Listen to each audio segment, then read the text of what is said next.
Hello, everyone. Welcome out to our webinar this afternoon. I don't know about where you are, but here in Norwich, it's a wonderful, sunny, hot day. And so we really do appreciate you joining us on this webinar rather than choosing to work from home via the garden. And so today we're talking about the DfT's Decarbonisation Plan, which was released last week.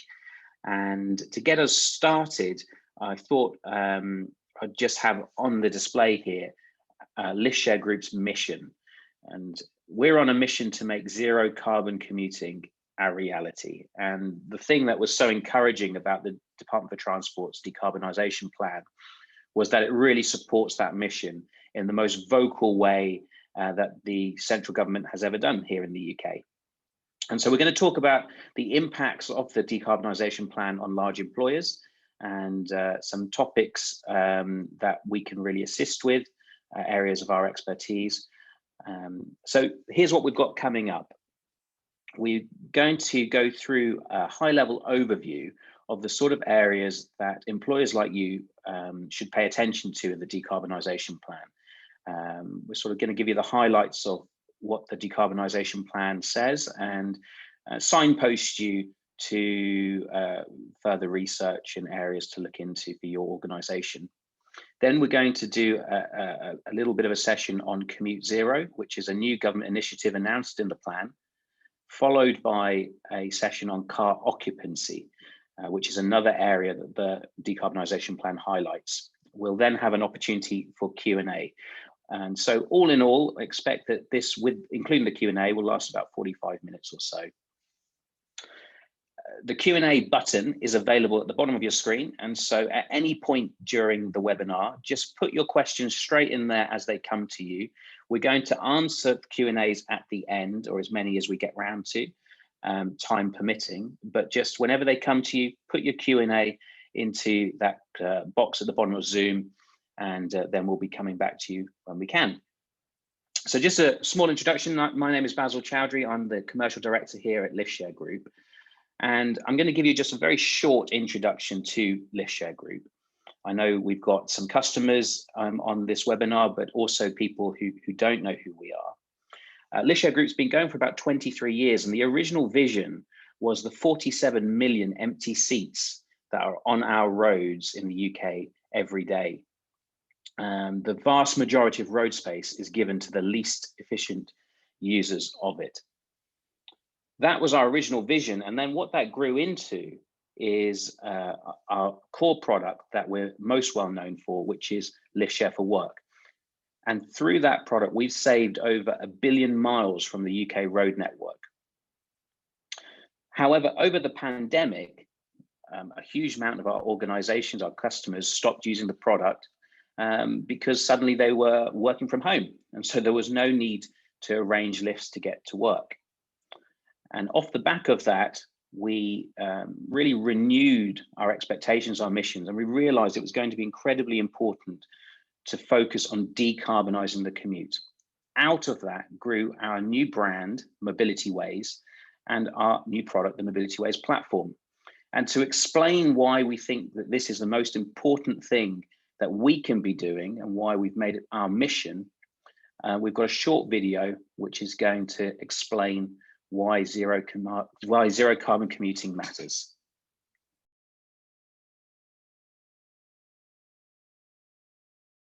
We start with the stark findings of an international team of scientists led by the UK Met Office. Today's report is yet more evidence that the growing concentration of carbon dioxide in the atmosphere is changing our climate. The reduction of Arctic sea ice cover and melting of the permafrost has accelerated during this year's heat wave. Terrifying signs of things to come, according to tonight's dire new assessment from 13 federal agencies.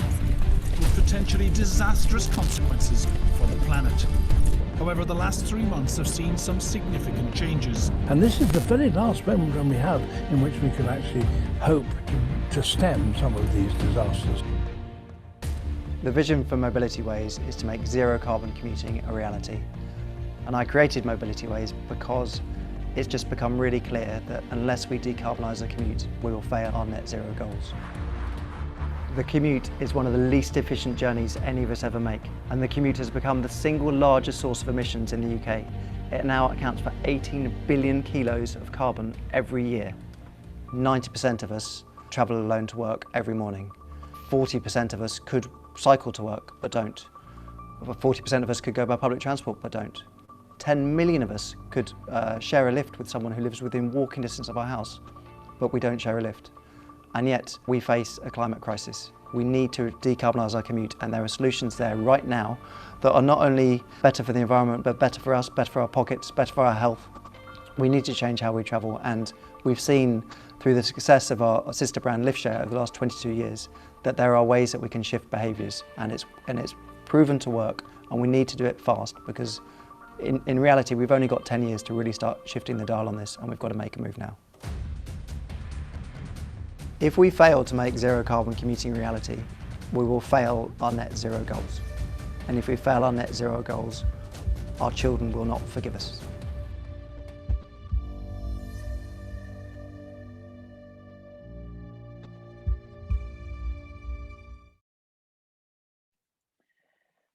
Okay, so the Transport Decarbonisation Plan comes from an initial report from the DfT in March 2020. And really the idea behind the plan is the central government's pathway to achieving net zero transport.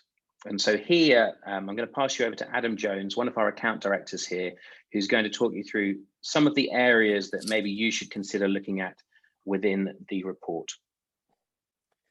Yeah, thank you, Basil. For all of those that have already read this document, we know it's very in-depth, over 220 pages. So I could sit here and talk about aviation or maritime, but what I want to focus on is the stuff that's really important to organisations and businesses. And where I will start is essentially where the main focus is, and I think a lot of people already know this, it's the electrification of the vehicle. So pre to this plan, the government decided that they were going to bring their ceasefire essentially of production of fossil fuel vehicles from 2035 down to 2030. We are also seeing, can you just go next slide for me, please, Harry? Thank you. Yeah, we've also now just seen that they're going to also stop the sales of all HGV, diesel and petrol powered vehicles as well from 2025, unless it's over 26 tonnes, and then you're looking at a 2040 date. What I would say is that this is just a stop in terms of sales of these vehicles.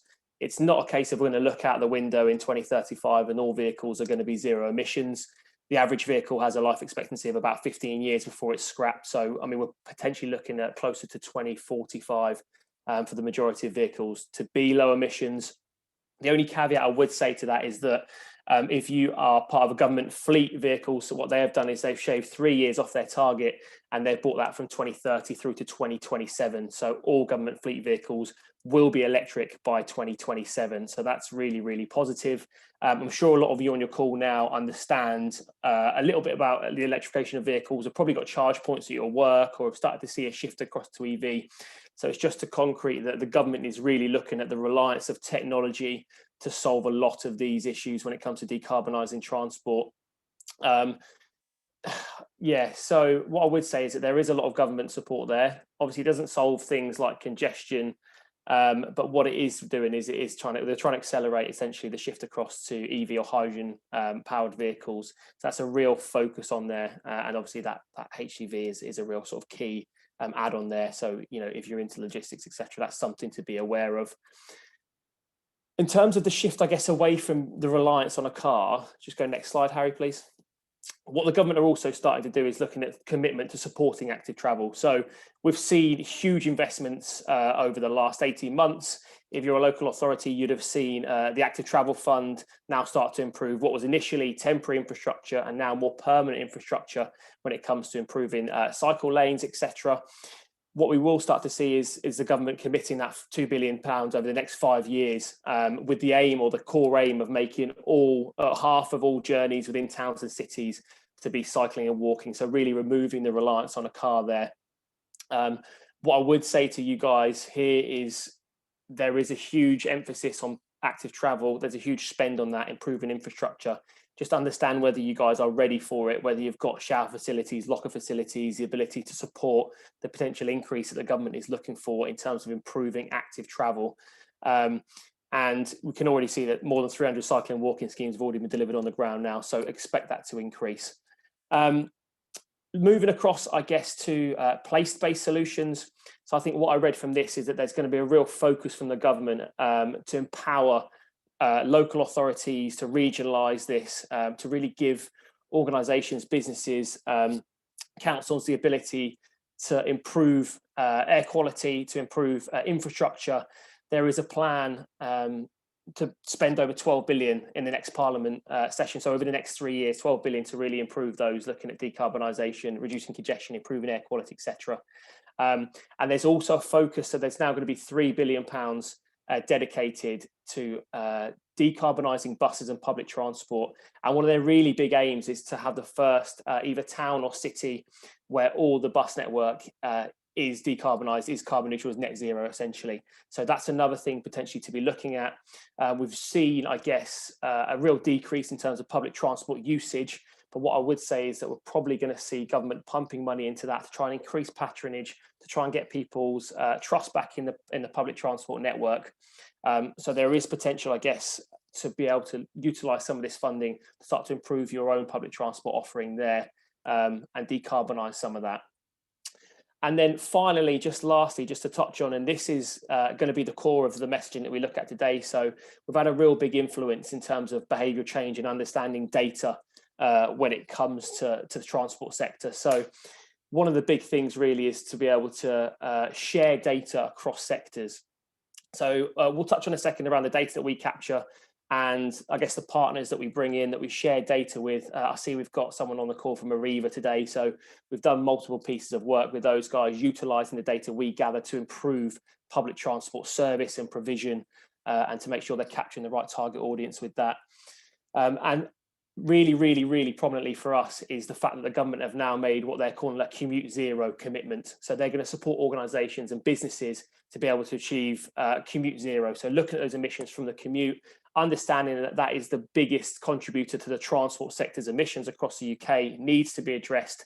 It's massive for us to have that included in the plan, but just expect that to be something the government look at in terms of supporting organisations and businesses. And then finally, I think this has been a long time coming. Just go back one slide for me, Harry. Sorry.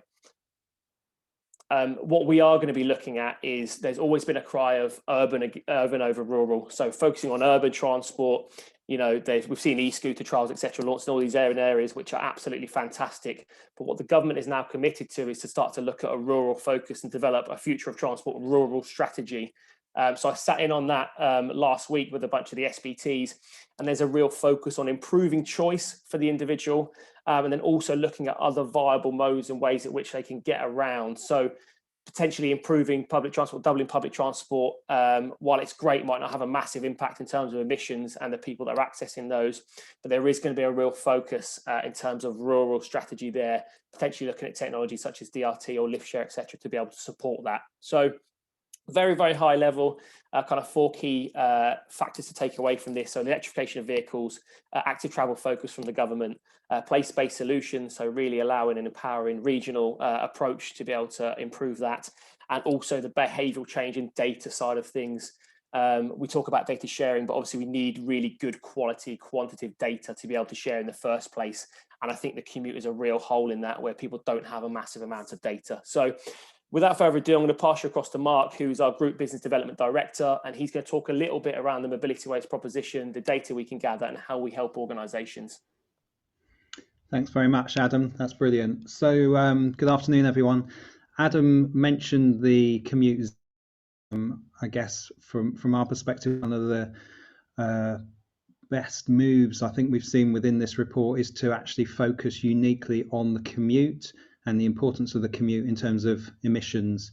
And there's a couple of quotes we've taken direct from the report, because I think the words are important, that the government is seeking to encourage and support UK businesses to lead the way in the reduction of emissions.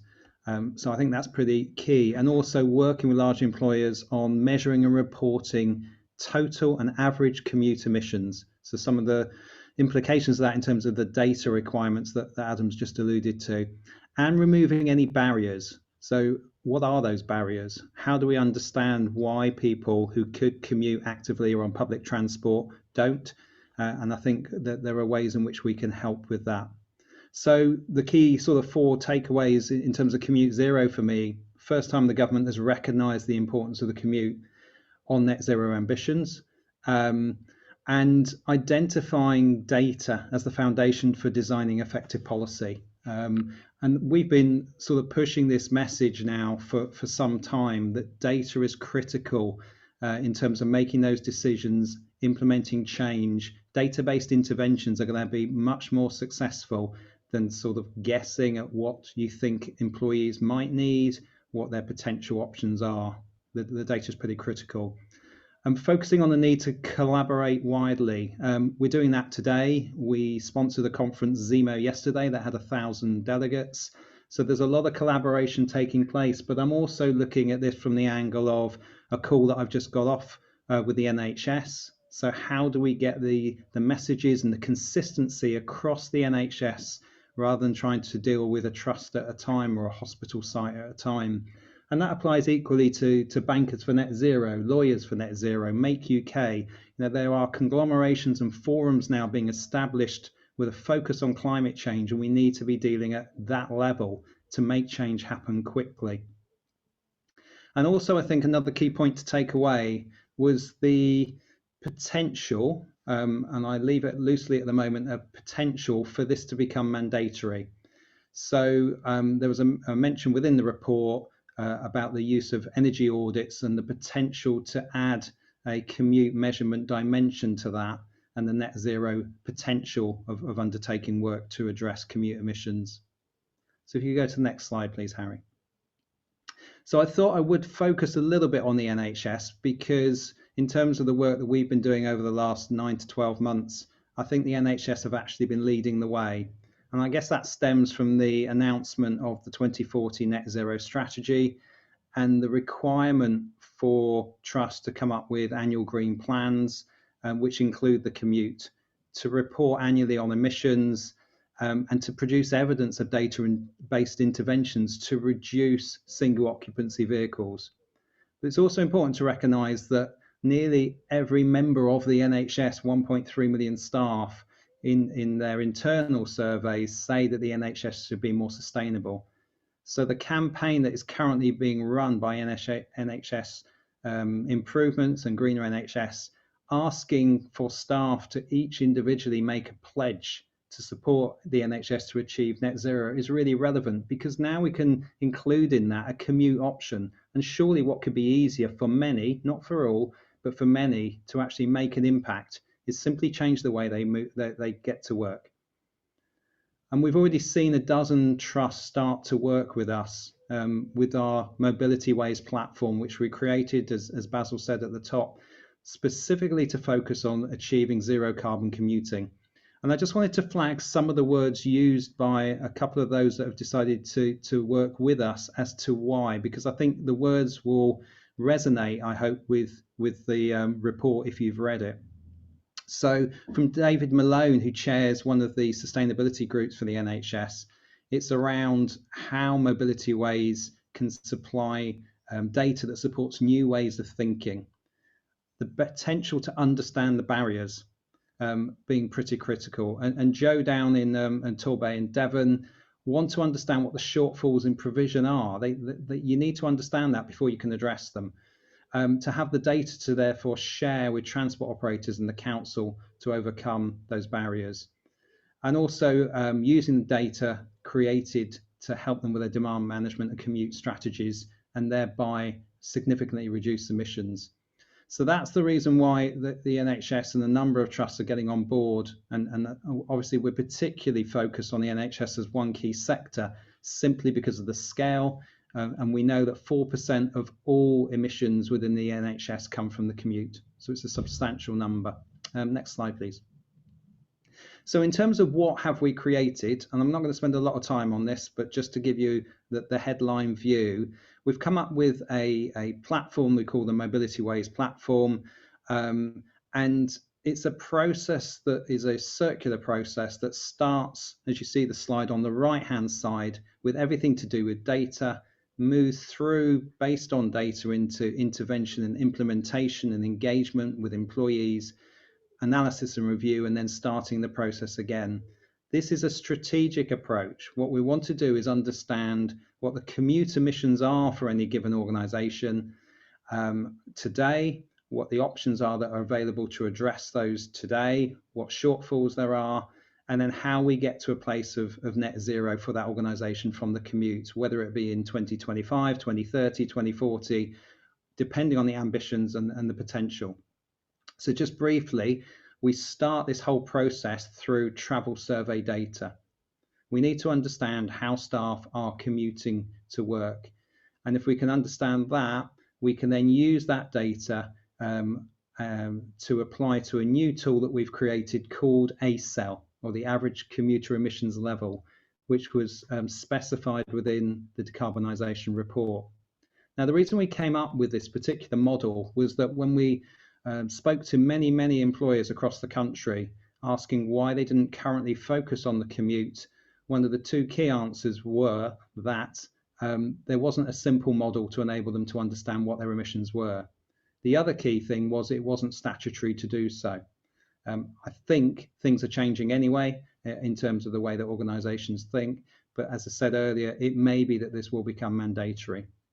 So what the travel survey and ACEL allow us to do together is to understand how staff are commuting, how that impacts on commute emissions, what are the makeup of those emissions.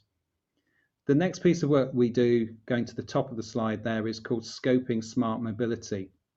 And what that enables us to do is to take anonymous postcodes of staff working at a location and the core arrival times, and very quickly to understand how staff could potentially travel to work as opposed to how they do, and where there are large clusters of staff who do not have options available to them.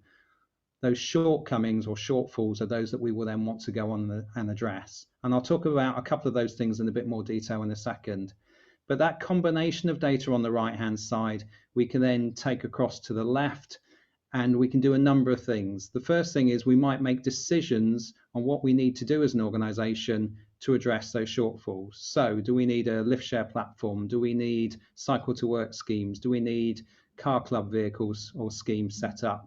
And maybe some of the other micro transport options that are coming through, like e-bikes and e-scooters and so on. So that's one element. The other element is actually taking that amazing quality of data that we can produce and filtering it down to the personal level, so that an individual can be given a personal travel plan that covers all of the options that are available to them and demonstrates the impact of the choice that they make. So that's the sort of approach that we look to take. And then, as I say, we engage with staff, analyze and see how we're doing, but start that process again as we head towards our 10 or 15-year goal of net zero. Next slide, please. So just to touch a little bit more on the ACEL, because it's an important component of this process, and it's an important component of the decarbonisation report. So the way this is produced, as I said earlier, is to take the travel survey data and put it into the software. What we then do is apply some UK government greenhouse gas conversion factors that the government provide for reporting. And on the basis of that, we come up with a score that you can see in the first column of 719. That is the kilograms of CO2e per average commuter for that organisation. And what it allows us to do, because we've mapped this nationally, is to compare that with a national figure. We can also do this regionally. And as the use of this grows further and further, we'll also be able to undertake this exercise by sector. So it gives you an incredibly important starting point. And in one sense, it doesn't really matter what that score is in the first column. The important thing is that we start to work towards zero in whatever our target year is. And just moving on to the next slide, please. So again, I touched on smart mobility a little bit earlier, and just to give you a slightly more detail on what this can achieve. So the report will generate all sorts of information on potential CO2 savings, nitrogen savings, cash savings for staff, health and well-being benefits, and so on. But one of the key bits of information it provides is what we call a cell O, or the A cell opportunity. So if every member of staff were tomorrow to change their behaviour to the most sustainable option already available to them, no investment, already available to them, what's the best score that we could achieve in terms of A cell? Now, as a reminder, the national average is 601. Nationally, and we've undertaken this exercise now for about 500,000 people, the figure could be more than halved simply through behavioural change. So that needs to be the focus. Identify the data, the opportunities, the shortcomings, address those shortcomings. But in the meantime, we can just get people to change to the most sustainable options already available to them. Next slide, please. Okay, that's me finished actually for now. So I'm going to pass over to my colleague James, who's account director, and look forward to some of your questions later. Thank you. Thanks, Mark. So yeah, we've talked a little bit today around the bigger picture when it comes to sustainable travel and what that meant in terms of the report. And I just wanted to drill down a little bit and talk about car occupancy and also a bit around lift share, because although Mobility Ways is very much a focus for us at the moment in that broader picture, in that macro sense, the reality is lift share is still going to very much be at the core of what we do moving forward. And we see it as a really important solution for a lot of organizations to deliver net zero over and above COVID and in years to come. In terms of car occupancy and the changes that can be made, I think this is twofold. One, what Mark just talked about when it comes to behavioral change and recognizing what the easy win is for you, but also for what's available to people that don't necessarily have that active travel or public transport availability sort of readily there for them. So we talk a lot internally around the 5 to 50 mile distance when it comes to commuting. And for us, really, that's such an important area to focus on when it comes to car sharing and car sharing options. Now, again, we're looking in the future here, but if you look at this stat, and I think this is taken from the report, it's pretty clear that in real terms, if we were to look at that 1.5 to 1.7 on average as an increase, what that means in real terms is a 10% increase in car occupancy could save as much carbon as doubling passenger rail use. Now, that's just, in my eyes, a really powerful piece of information to say, well, that's a very small change for a very big gain. The solution that Mark talked about earlier around scoping smart mobility and that report that we can do, from that information we've gathered around those 500,000 postcodes, we've seen that 90% of people have one person available to them within walking distance that they could commute with, and 70% have at least 10. Now, that's, again, it just shows that, in a lot of cases, people don't know what they don't know. And if you work for a big organization, you might not necessarily know that you live just down the road from someone, but it's just a step in the right direction to seeing that there are easy wins for this. And for us, it was just really exciting to see the reference of car occupancy and the reference to car sharing in the report itself. And for those of you who have a look at the report later, page 182 goes into more detail on what we've got on the slide there. And for us, it was just, it's a really important thing to be included moving forward. Harry, if you could just go to the next slide, please. So just to take a beat to sort of have a look at lift share and see sort of where we've been. These are some key stats for us in where we were, in 2019 and where we aim to be moving forward again in what we can do and what we can help organizations achieve. But as Basil mentioned, for 23 years, this has been a core solution for a lot of organizations, and the report itself has really sort of been testament to a lot of the hard work that's gone into this, and the reference to lift share directly in the report was crucial for us. And again, it's on page 192 for those of you who want to have a look, and it's a case study referencing us, referencing Tesco as a key partner of ours. But for us, really, it's about creating that transparency for individuals to be able to say, well, actually, I might be able to car share with someone down the road, might be able to car share with a colleague on the same shift, and make a difference to my organization and also as an individual. So it's real obvious changes that can be made, but it's a step towards reducing the demand for single occupancy ultimately. So if you could go to the next slide, please, Harry. So the way we're looking to capture that, and this is just for those of you who don't know, basically our sort of core reporting side of things when it comes to the user. So from a day-to-day perspective, this is how we're capturing the information on car sharing, how we actually know how many miles we've saved, how much money we're able to save organizations and individuals, and also emissions reductions. So it's an important part of our tool, and it's an app-based system that essentially an individual uses day to day. I'm sure over the last year, we're all now pretty familiar with QR codes, but that's quite literally the system where the driver will have a QR code and the passenger can scan that QR code, and that essentially sort of authenticates the journey itself. And it's such an easy way to, again, be able to identify exactly what staff are doing and to be able to contribute to your company's net zero targets. I just want to go into a bit of detail now on the next slide, please, around exactly how that's been used to real success. Arup's an organisation that we worked with for a number of years going back, based in Solihull, and what they were struggling with, and it's something that we've talked about earlier on in the conversation and earlier on this presentation around the broader picture. So public transport, active travel, that's something that wasn't readily available to them. We talk about transport poverty, and so ultimately they needed a better solution. Their car parks were bursting full. There was double parking. There was damage to cars being done. There was some real issues happening, and they needed a solution that actually they could implement pretty quickly, and then be able to incentivize people to do it in the right way, and give people the right recognition for good behavior.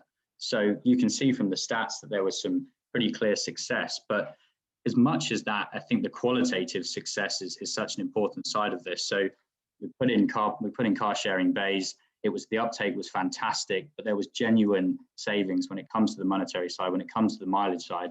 You can see from the quote that there's some happy customers there. And in terms of what we're trying to identify is it going to work moving forward? And the answer was yes.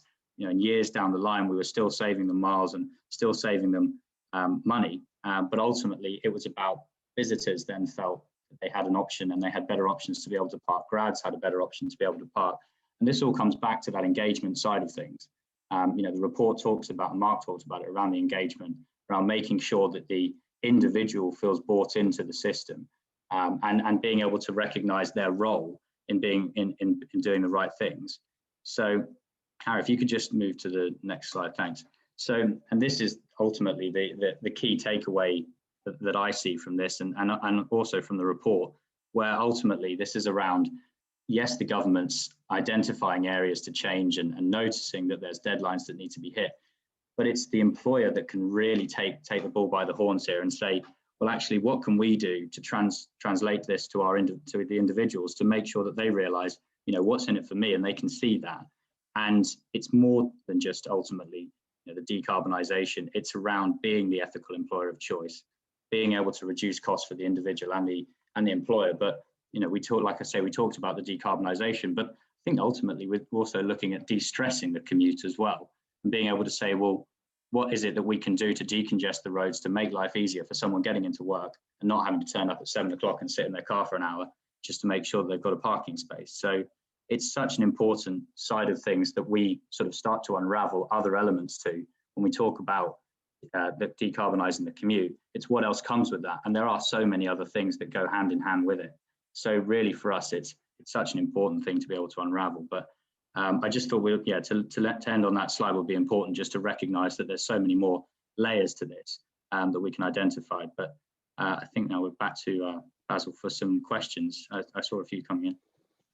Great, thank you, James. So lots of food for thought. As James sort of referenced there, we were really proud to see that we've been feeding in to the report for some time since the initial consultation document was put out in March 2020.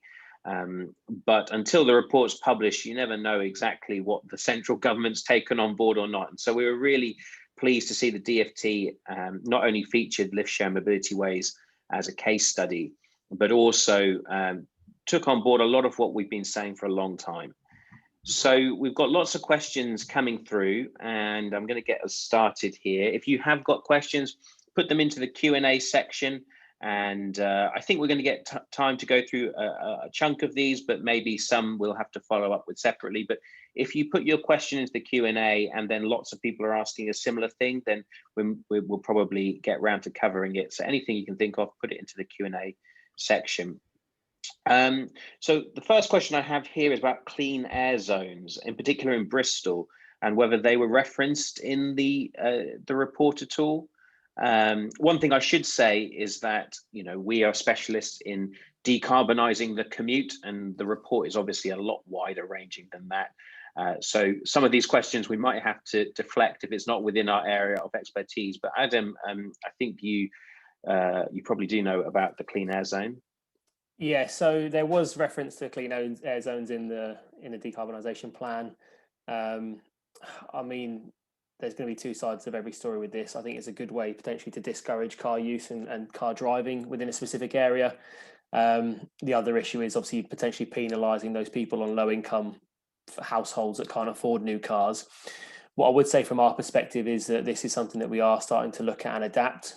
So we're actually working with the University of Bristol now to understand the impacts for the individuals when it comes to clean air zones. So Mark's touched on the personalised travel planning. So giving each individual all the available options, we want to include now the impacts of driving into that clean air zone financially from an individual's perspective, to allow them to make a choice not only based on, I guess, the most sustainable way, but also financially, what's the impact going to be, and is there an alternative that I can take there? So it was referenced, and that's what we're doing to address it from our point of view. Okay, so I've got another question here, which is about something Mark touched on, which was the mandatory reporting of commuter emissions. Basically, the question is there any timeline involved with that in the report, Mark? There's not a specific timeline that I've seen. So the wording that was used was to develop a methodology to reduce carbon emissions from staff commuting as part of the option to add a net zero element to energy audits by all large UK businesses. One of the things that came across from the Minister yesterday at the conference was the speed at which the government want to move on this. And that came through again and again, and it was reinforced really by the idea that the local authority toolkit, for example, will be ready within this year. And given that we're already in, just approaching August, that's pretty amazing, because it's going to be quite chunky, I think. So right now, all we know is that that's the approach. They want the methodology. They've sort of highlighted the component parts of what we do that might form part of that methodology. It will be for public and private organisations. So my best guess is that it will happen. What I can't tell you is exactly when. And so, with that in mind, what would you be doing, Mark, if you were, thinking about this forward-looking as a large employer? Well, I would suggest that now's the time to get on board with this. I was speaking to a supplier into government today, who are now being required as a supplier to government to account for commute emissions, and to find a methodology to undertake that work. And when they saw that ACEL was actually in the government report, they were really delighted, because it means it's very simple for them to go down the route of using that methodology, and it's obviously going to align with what the government wants. So we've worked with, as I pointed out, really with the NHS. There's trust there, who are trailblazers, and I think as an employer or a large employer now, this is the time to get on board. Get the work underway, get your benchmarking done, and let's start working together to address the shortfalls. And the other reason I think that's really important, and again my colleagues have touched on this throughout the session today, is that there is a significant amount of government funding available, and areas such as active travel in particular through ATF, and Capability Fund are opportunities to engage with this. And I think, we work with a number of local authorities who recognise that those funding pots, whilst focused on active travel, the success of those will also be determined by how many people we can actually get to car share, how many people we can get onto the bus, because it will start to free up the highways and make them safer and encourage more people to walk and cycle with better air quality and so on. So now's the time to get on board and see how low you can go. Very related note to that, actually, we have a question here, which is about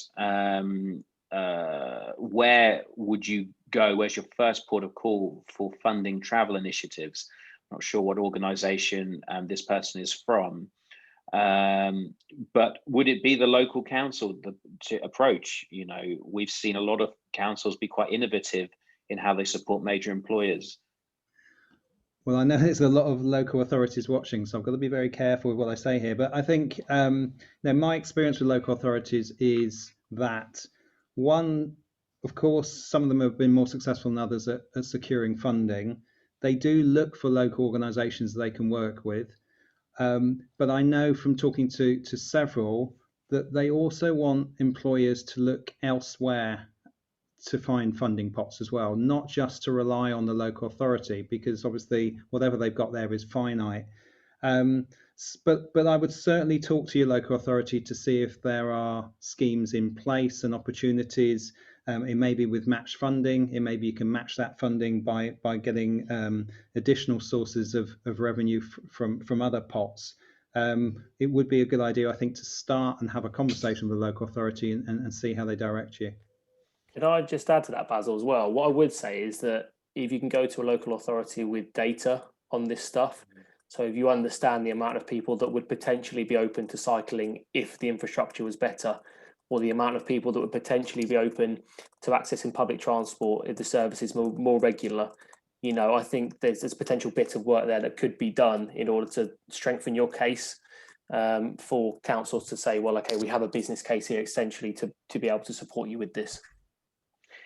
And that's actually one of the thrusts of the plan, was also that it was very clear about how our historical approach as a country has been a bit disjointed, where the left hand doesn't know what the right hand's doing, and they make the point quite well about the need for data and working together with open source data. And so that certainly cuts through large employers working with local authorities and public transport providers to ensure that their services more closely aligned to the needs.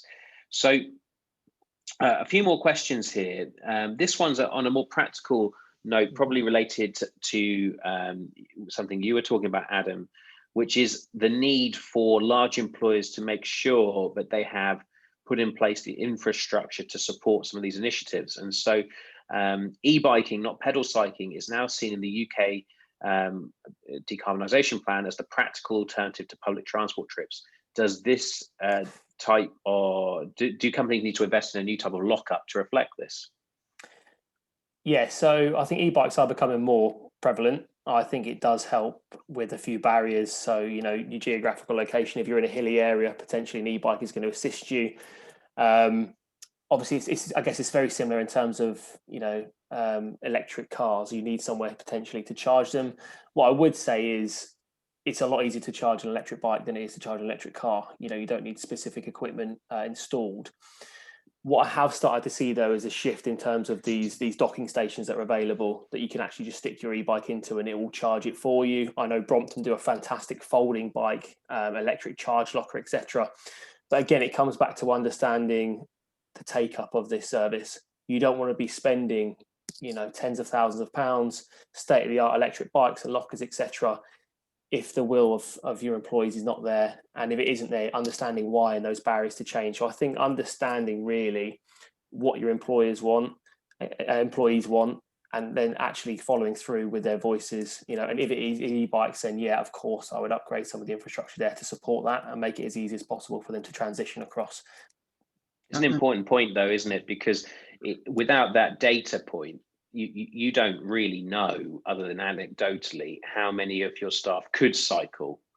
You know, there's such practicalities, even though e-bikes extend the range that someone can cycle comfortably.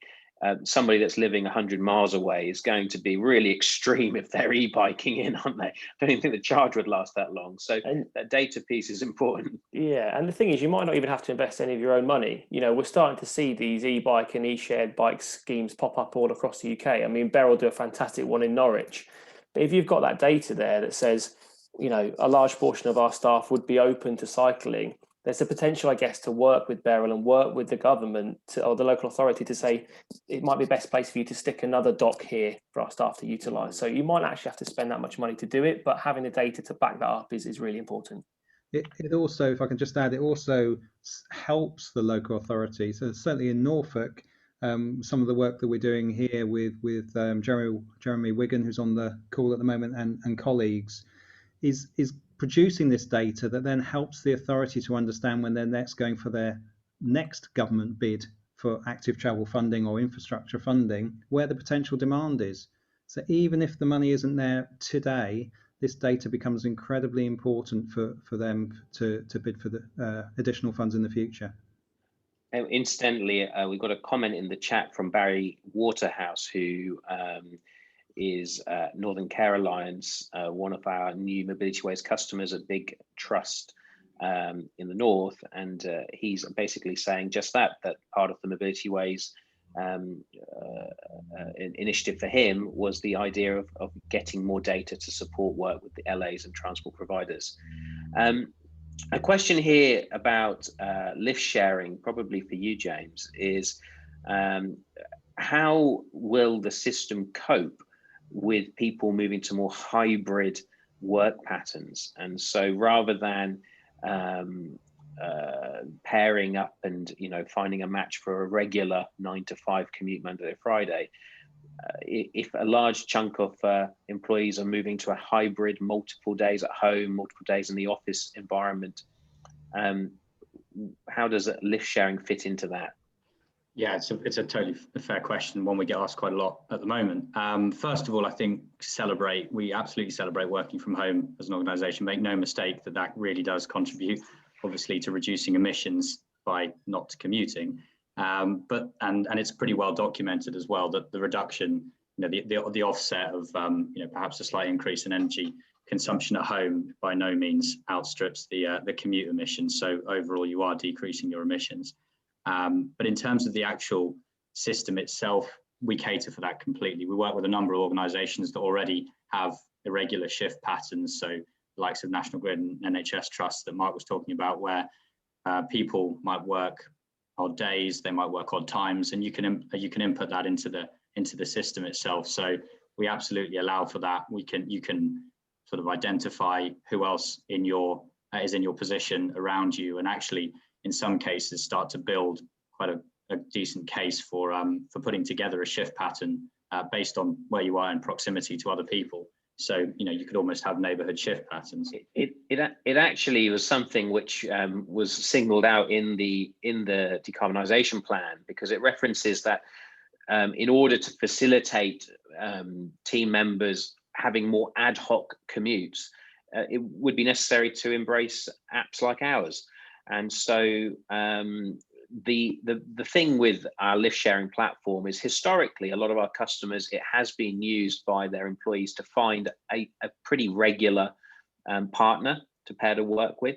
However, the platform does work absolutely well for ad hoc trips.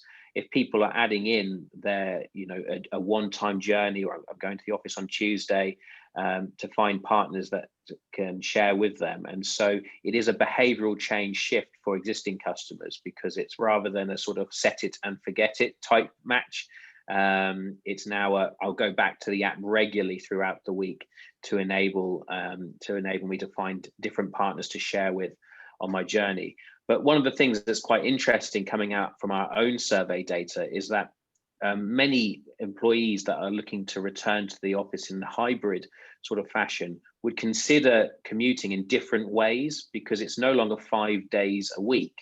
It's now 2 or 3 days a week. So they would be more willing to share a lift or cycle to work or walk or take public transport, because it's no longer a grind of doing it day in, day out, adding an extra 5 or 10 minutes every day. And in fact, I'm sure a lot of employees will have given up their cars and not renewed car leases over this last 2 years. And so this is the time where it's ripe for behavioural change, because our lives have been uprooted for 2 years almost, certainly will be by the time September comes around. And so therefore, we're all having to relearn behaviours, even if we used to commute for 20 years before then. Okay, so another question here is on sustainable commute options. I think this is talking about scoping, Mark, the sort of scoping report you showed a little bit of.